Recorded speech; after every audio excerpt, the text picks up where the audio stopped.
사랑하는 부성고 가족 여러분 안녕하십니까? 박우열 목사입니다. 네, 우리는 지난 한 달 3주 전부터 오늘 4주째죠. 저희가 제9기 신혼부부 학교를 저희가 진행하고 있습니다. 우리가 이번 신혼부부 학교를 통하여서 우리가 배울 것은 목표는 우리가 하나님 안에서 하나가 되었고 또한 우리는 하나님께서 원하시는 가정이 무엇이고 또한 그 계획을 알고 또한 그러기 위하여 우리가 가정 예배를 드려야 된다. 그래서 가정 예배를 어떻게 드려야 할지를 저희가 계속해서 배워나갈 텐데요. 우리는 첫째 주, 둘째 주, 셋째 주, 첫째 주는 다시 한번 지난 만남을 어떻게 가졌는지를 되돌아보며 우리는 다시 한번 옛 추억이라도 할 수 있지만 어떻게 만남을 가지고 또한 처음 만났을 때 또한 결혼하기 위하여 어떤 감정을 가졌고 또 지금 어떻는지에 대해서 살펴보며 우리가 다시 우리의 사랑을 돌아보는 시간을 가졌고, 두 번째는 결혼에 대해서, 성경적 결혼에 대해서 우리는 한 번 더 말씀 앞에 가까이 섰으면서요. 지난주에는 이제 부부의 소통, 어떻게 대화를 하고 또한 서로가 다름을 인정하면서 그러면 우리가 어떻게 부부를 대화를 하고 또한 그 관계를 잘 지내지에 대해서 우리가 나눴다면, 오늘은 네 번째 강의입니다. 네 번째 주제이고 주제는 건강한 부부, 건강한 가정입니다. 우리의 몸이, 우리의 육신이, 우리의 하나님 주신 이 몸도 건강한 것만큼 또한 이 건강하다는 것은 여러 곳에서 우리가 사용할 수 있는 단어 중 하나인데요. 형용사 중 하나인데요. 그것을 우리는 오늘 건강한 부부와 가정에 사용해 보았습니다. 왜냐하면 부부가 건강해야지, 또한 부부가 바로 서야지 가정이 바로 서고 건강해야지 또한 그곳에서 자라는 아이들과 또한 가장 작은 그곳에 작은 교회 안에서 일어나는 그 모습이 또한 그 우리가 교회 나오는 우리 동일교회, 그리고 더 나아가서는 또 우리의 나라 국가의 큰 역할을 감당할 수 있기 때문입니다. 그래서 오늘은 건강한 부부 또한 건강한 가정에 대한 주제로서 우리가 배울 것은 관계예요. 관계라는 것은 우리가 쉽게 생각할 수 있지만 참 어려운 문제이며 또한 문제이며 또한 단어인 것 같아요. 왜냐하면 우리 인간은 사회적 동물이라고 하죠. 즉 이 말은 우리 주변에 있는 사람들과 연대를 하면서 어떤 관계를 맺는다는 겁니다. 혼자 살아갈 수 있다고 생각할 수 있지만 우리는 결코 혼자 살아갈 수 있겠죠. 그러나 그것은 얼마 가지 못합니다. 누군가와 또한 도움이 필요하고 누군가와 함께 살아갈 때 진정한 우리는 사회를 이루고 또한 나를 발견할 수 있기 때문입니다. 그러기 위해서 우리가 회사를 나가서 또 우리가 하는 학교에서 또 우리가 있는 삶의 자리에서 관계를 잘 맺어야 하듯이 우리는 우리가 사랑해서 만나는 가정에서도 올바른 관계 또한 건강한 부부의 관계를 맺으며 살아가야 합니다. 그래서 오늘은 특별히 그 관계를 어떻게 맺고 또한 건강한 부부 관계 기본적인 8가지에 대해서 천천히 또한 살펴보도록 합니다. 그러니까 좀 더 집중해 주시고, 또한 내가 지금 건강한 부부의 관계를 만들기 위하여 어떤 노력을 하고 있고, 또한 여러 가지 기본적인 8가지를 함께 들어가면서 내가 얼마나 건강한 부부로서 관계를 맺고 있는지를 돌아보며 또한 8가지에 맞춘 기본 8가지에 부합하여서 정말로 어딜 가든지 교회에서 가든지 아니면 사회에 가든지 인정받고 칭찬받는 우리 건강한 모든 부성일부 가족 여러분 되시기를 바랍니다. 그럼 우리 집사님들 지난주 그러면 어떻게 지내셨는지 먼저 한번 나눠보도록 할게요. 어떻게 지내셨나요? 네, 맞습니다. 이제 코로나19가 많이 사그라들 것 같지만 아직 그러지 못하고 있지만 그래도 다행히 지난 주일 이후로 1단계로 떨어졌습니다. 낮춰졌습니다. 그래서 조금은 일상생활이 가능해졌고 또한 교회에서도 예배드릴 수 있는 또한 제재가 많이 풀렸습니다. 그래서 오늘 많은 분들이 오셔서 예배드렸고 또 우리가 이제 있는 여러 곳에서 이제 삶의 자리에서 일어나는 여러 공간에서도 많이 좋아졌는데요. 그래도 아직까지 조심할 때이고 또한 더 기도할 때입니다. 우리 부성부 가정 여러분 언제나 나라를 위하여 또한 우리 가정을 위하여 또는 교회를 기도하시는 모든 가정 되기 원하시고요. 지난주의 말씀과 또한 암송 또한 이것이 우리의 삶의 하나의 형식이 되지 않고 정말 내 삶에서 가장 중요한 우선순위가 되기를 바라요. 예배 포기하지 말아야 할 가장 경건한 생활의 첫 번째라면 그 안에서 이루어지는 찬양과 말씀과 기도, 하나님께 주신 그 특권을 누리는 것이 우리 그리스도인입니다. 그러할 때 우리 가정이 더욱더 말씀 안에서 바로 서고 또한 그 안에서 우리가 더욱더 하나님 보시기에 칭찬받고 또 하나님께 인정받는 가정과 교회가 될 수 있으니 이를 위하여 항상 기도해 주시는 우리 모든 부성부 가족들 되시기를 바랍니다. 그러면 먼저 한번 나눠볼게요. 먼저 나에 대해서 좀 나눠볼게요. 왜냐면 내 자신을 알아야지만 상대방도 알 수 있습니다. 나를 알지 않고서는 내가 누군지, 나의 정체성이라고 하죠. 내가 누군지에 대해서 잘 모르면 상대방을 바라볼 때도 조금은 좀 오류라고 할까요? 좀 그런 모습이 보일 수 있습니다. 나를 통하여서 상대방을 바라볼 수 있습니다. 그러니 오늘은 첫 번째로 내가 좋아하는 취미, 내가 좋아하는 것 3가지를 한번 적어볼게요. 우리 집사님들 한번 생각해 볼게요. 내가 가장 좋아하는 것, 내가 이것을 할 때 가장 내가 기뻐하고 행복해하는 것이 있다면 3가지를 한번 적어보도록 하겠습니다.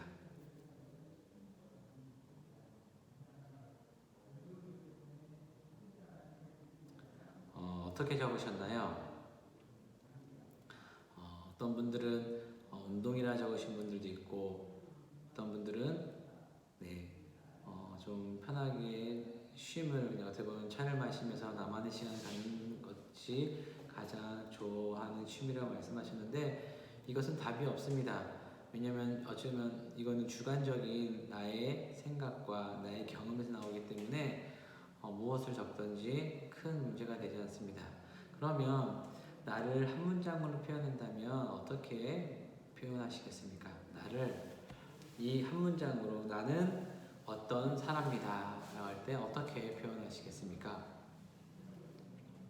한번 생각하시고 한번 적어보시면 좋을 것 같아요.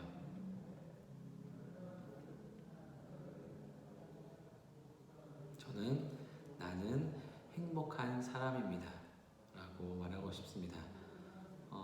행복은 우리가 모든 사람들이 행복하기를 원합니다. 어느 누가 불행을 원하십니까?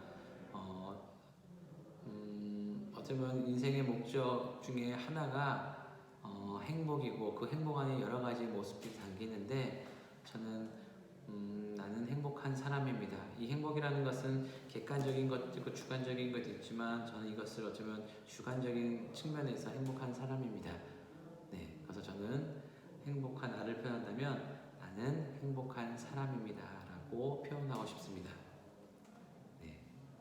그러면 3번째로는 배우자, 남편과 아내가 본 나는 뭐라고 말하실까요? 옆에 있는 한번 아내와 남편을 한번 바라보시겠어요? 바라보시고 그 상대방, 남편과 아내를 표현한다면 한 문장으로 표현한다면 뭐라고 말씀하고 싶습니까? 당신은, 내 남편은, 내 아내는 어떤 사람입니다 라고 한 문장으로 표현해 보세요. 한번 10초 정도 생각해 주시고 곰곰이 생각하시고 지금까지 함께 살아오면서 내 남편과 내 아내가 어떤 삶인지를 표현하는 시간을 갖도록 하겠습니다.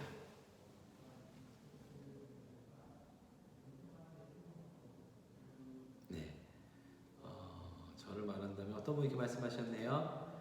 내 아내는 지혜로운 사람입니다. 네, 좋은 말입니다. 또한 어떤 집사님은 이렇게 말씀하시네요. 내 남편은 참 좋은 사람입니다. 네, 맞습니다. 참 좋은 말이고 참 따뜻한 말입니다. 이걸 통해서 우리가 나를 좀 돌아보았고 내 취미를 알아봤으면 또 상대편이 내 남편과 내가 무엇을 좋아하고 또한 그를 통해서 우리가 한번 한 문장으로 표현도 해봤는데요. 그러면 우리는 지금부터 더 구체적으로 우리가 건강한 부부 관계의 8가지 덕목을 살펴보도록 하겠습니다. 제가 공부한 책을 보면 부부가 있는 3가지 유형이 있다고 합니다.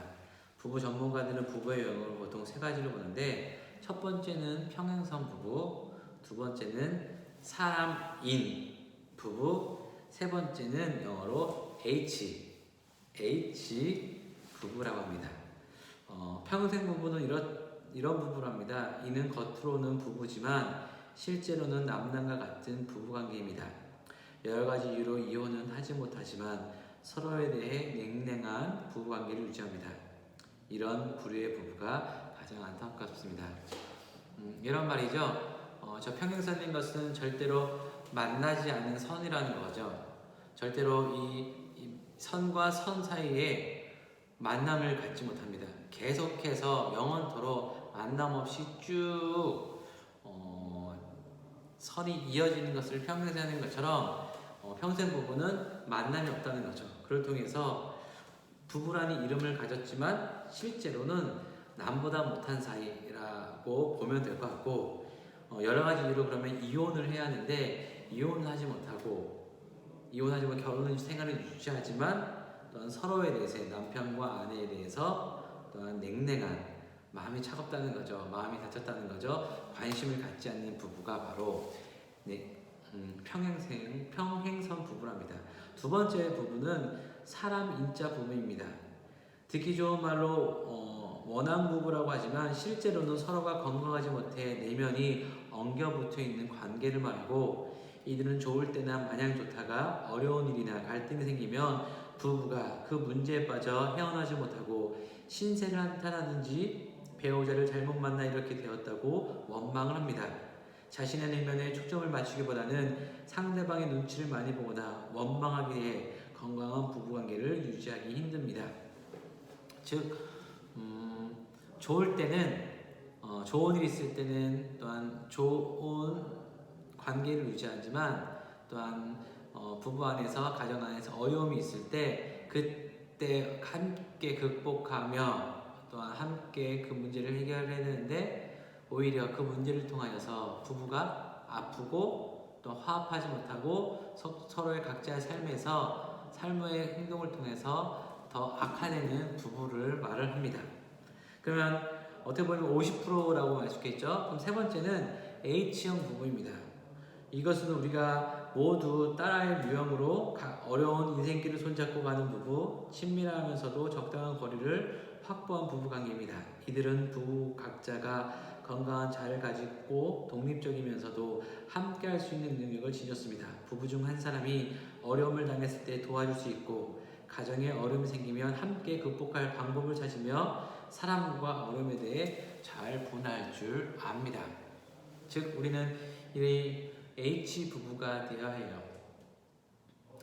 힘들면 상대방이, 내 남편과 아내가 힘들면 나의 고통과 같이 생각하면서 손을 내밀고, 또한 내가 도와줄 수 있는 것이 무엇인지 살펴보는 것이 바로 H형 부부입니다.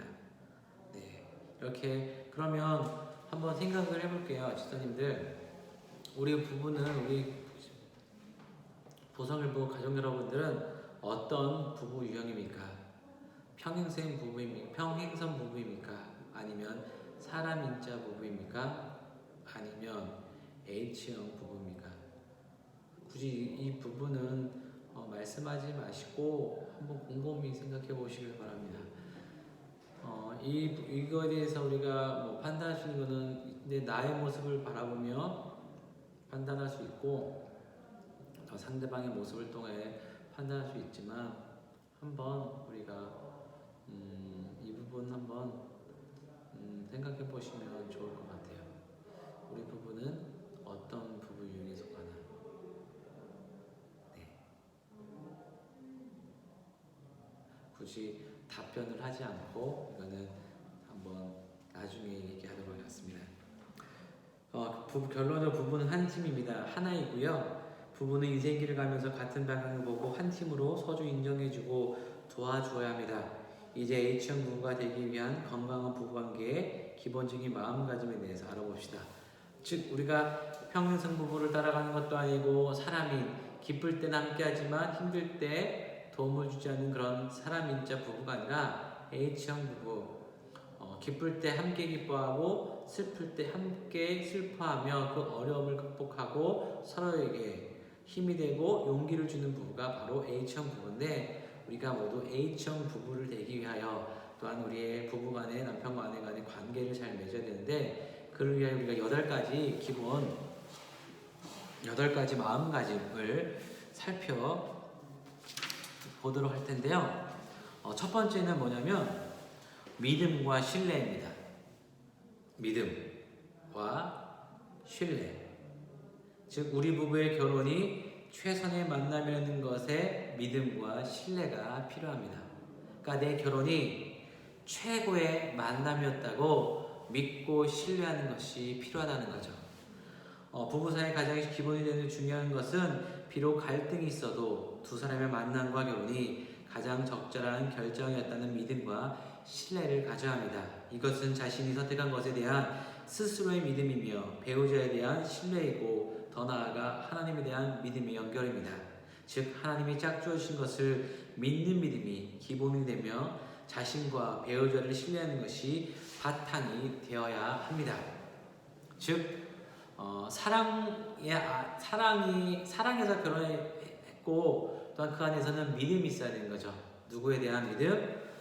내가 배우자에 대한 믿음, 남편과 아내에 대한 믿음, 또한 그 믿음이 하나님의 관계 안에서도 이루어진 믿음입니다. 하나님께서 수많은 사람 중에서 사랑하는 남편과 아내를 만나게 하여 주셨고 우리는 그 만남을 통해서 가정을 이루고 또 우리를 서로를 인정하며 또 서로에게 힘이 되며 서로를 믿고 의지한다는 것을 그런 마음가짐이 필요합니다.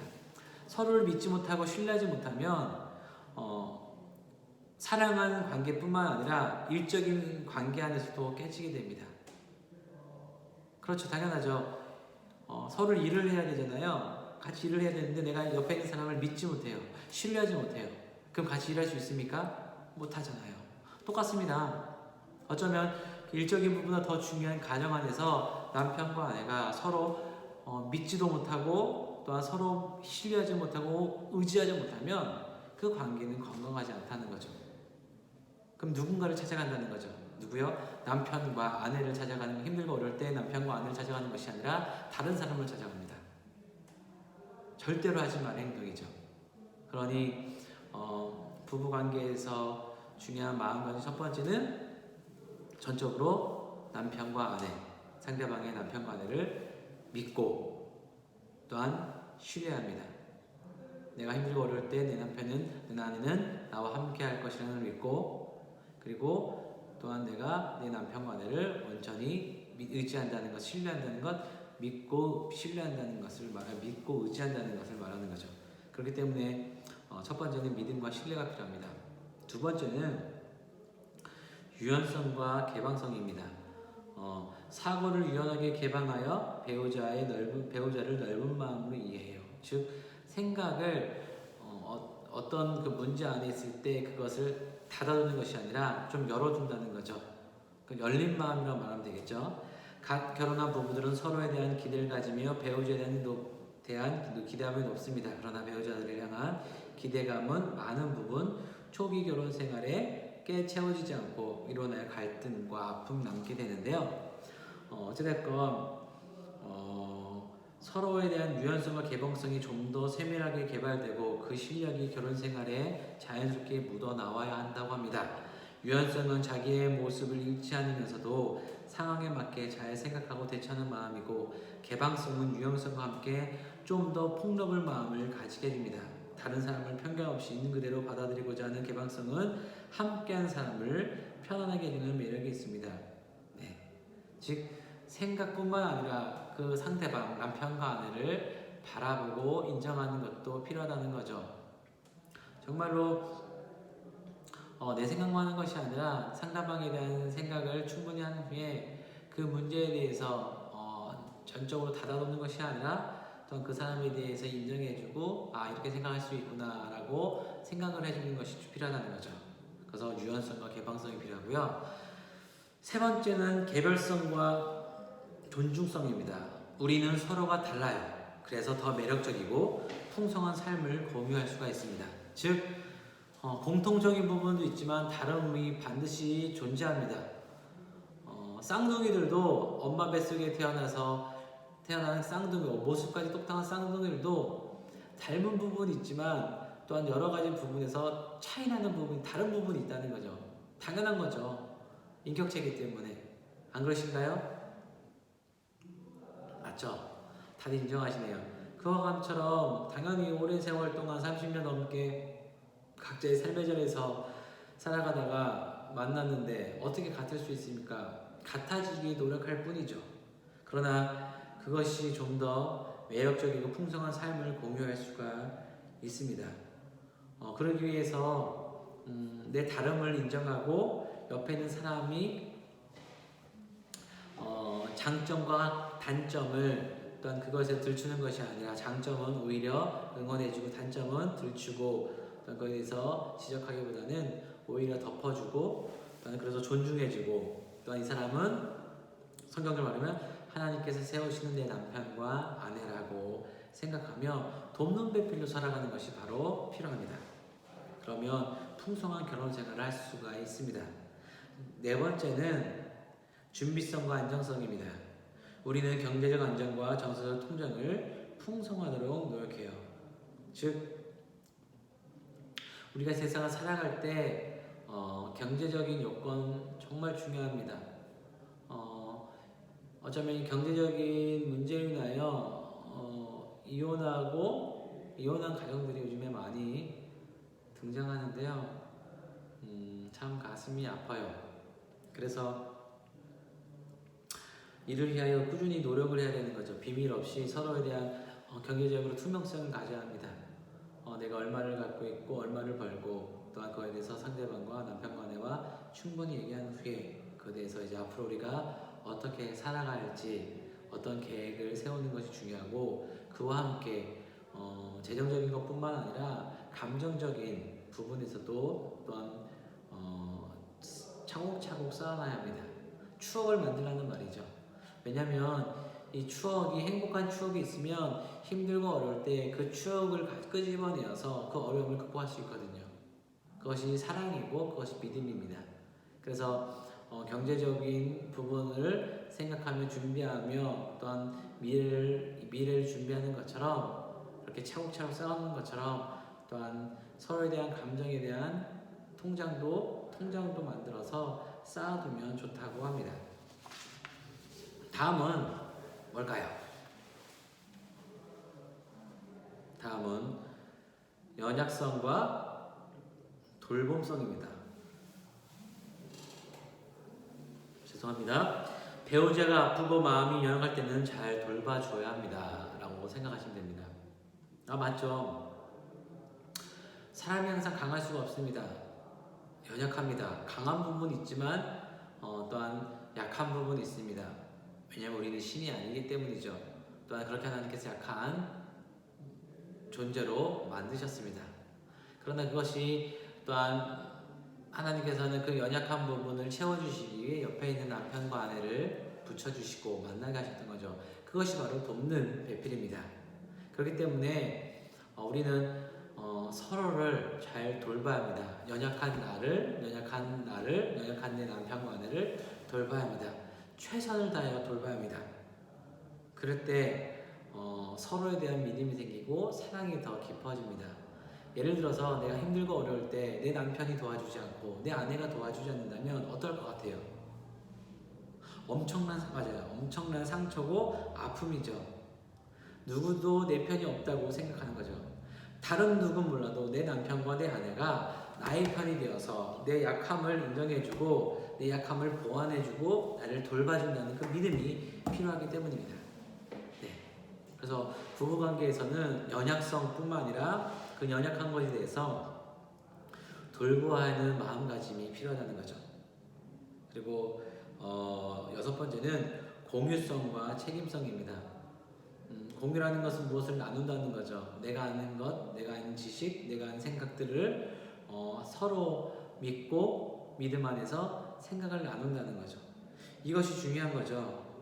왜냐하면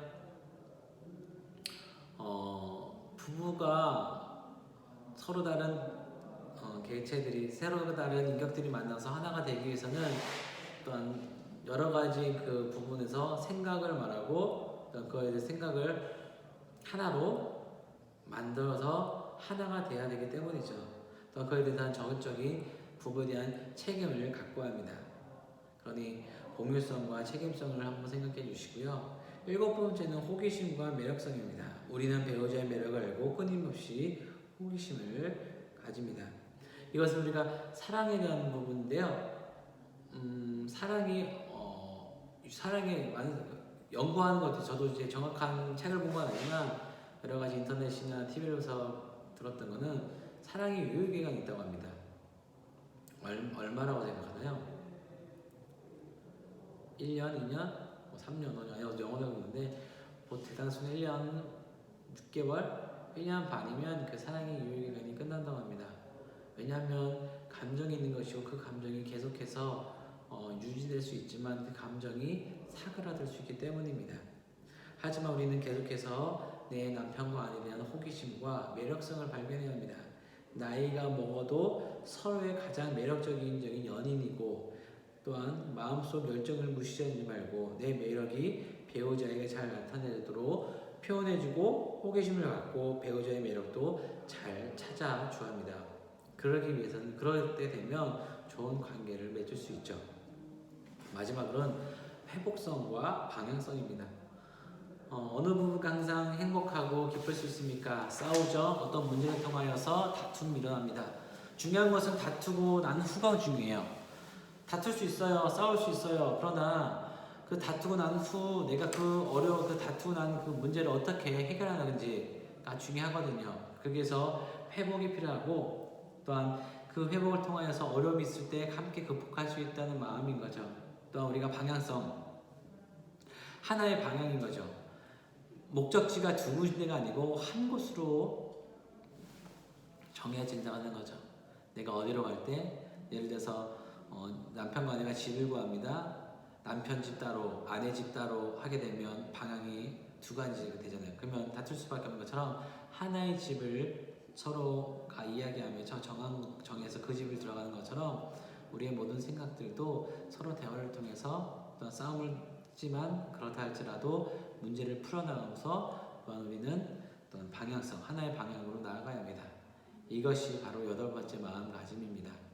이렇게 8가지를 한 번씩 살펴봤는데 어떠세요? 이 8가지 중에서 부합하는 것이 몇 개라고 생각하세요, 집사님들은? 저도 한번 생각을 해보겠습니다. 생각을 해보면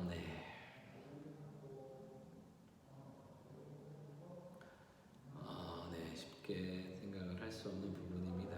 대답할 수도 없고요.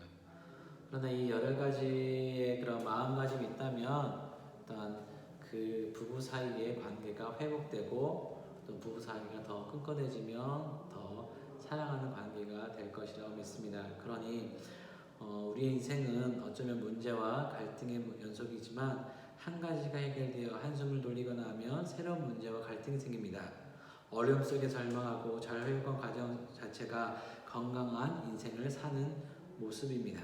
또한 이를 통하여서 우리가 서로를 생각하며 믿고 의지하며 연약한 것을 채워주고 돕는 배필이 되고 또 여러 가지 물질적인 것 함께 나누고 또한 니것 내것 하는 것이 아니라 서로의 생각을 나누고 또한 그와 함께 힘들면 오히려 부딪혀서 그 문제를 함께 극복하고 하나의 방향으로 세워 아름답게 가정을 이끄시는 우리 모든 부성부 가정 여러분 되시기를 바랍니다. 네, 우리 한번 이번 주 과제입니다. 익혀드릴게요. 당신은 나에게 참 위로가 되는 내 사람입니다. 당신은 나에게 참 힘이 되는 내 사람입니다. 내 사랑입니다. 네, 옆에 있는 아내와 남편에게 말하겠습니다. 당신은 나에게 위로를 주는 사람이고 당신은 나에게 힘이 되주는 내 사랑입니다. 참 좋은 말이네요. 오늘 말씀은 우리 오늘 나누어 보았는데 이것을 하나의 그냥 생각으로 끝나지 마시고 이것을 적용하면서 우리 부성부 모든 가족들이 정말로 건강한 관계를 맺어가다가 하나님께서 원하시는 믿음의 가정 되시기를 모두 다 소망합니다. 네, 그러면 오늘은 여기까지고요. 그럼 다음 주에 또 만나도록 하겠습니다. 감사합니다.